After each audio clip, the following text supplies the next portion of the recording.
À Dubaï, les grandes déclarations s'enchaînent à la COP28. À la mi-journée, 118 pays, soit plus de la moitié des participants, se sont engagés à tripler leur production globale d'énergie renouvelable d'ici 2030. Et parmi les signataires, il y a les Émirats arabes unis, organisateurs de cette conférence sur le climat. Pourtant, le pays fait figure de paradoxe. Quand on parle d'écologie, 7e plus gros producteur de pétrole au monde, il est aussi l'un des plus polluants. Reportage Bastien Auger et Romain Reverdy. Voici la nouvelle attraction à la mode à Dubaï.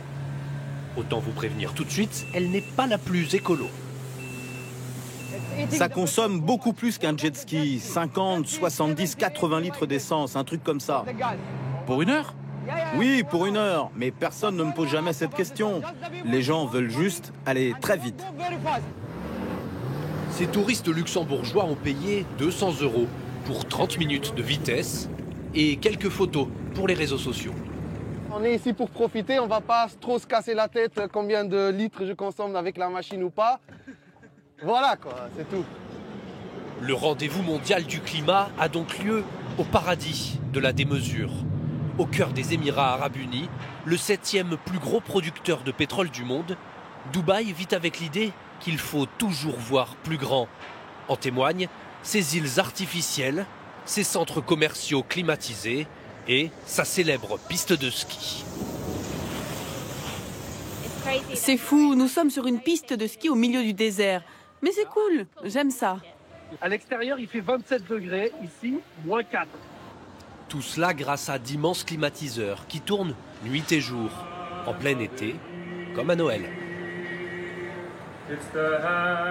Au-delà des attractions controversées, il y a surtout un mode de vie en plein désert qui s'est construit sur la consommation d'énergie sans limite. L'empreinte carbone par habitant ici fait partie des plus élevées au monde.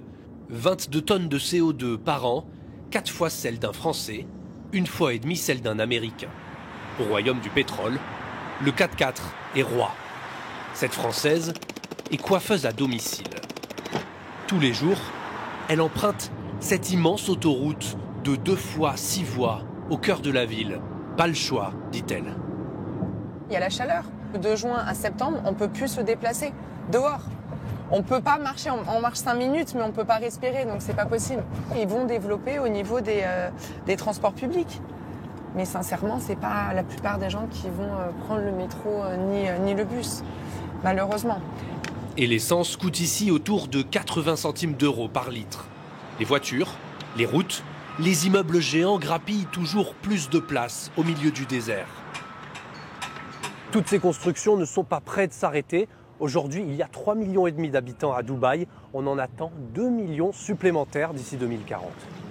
Tout en se développant, Dubaï cherche à verdir son image.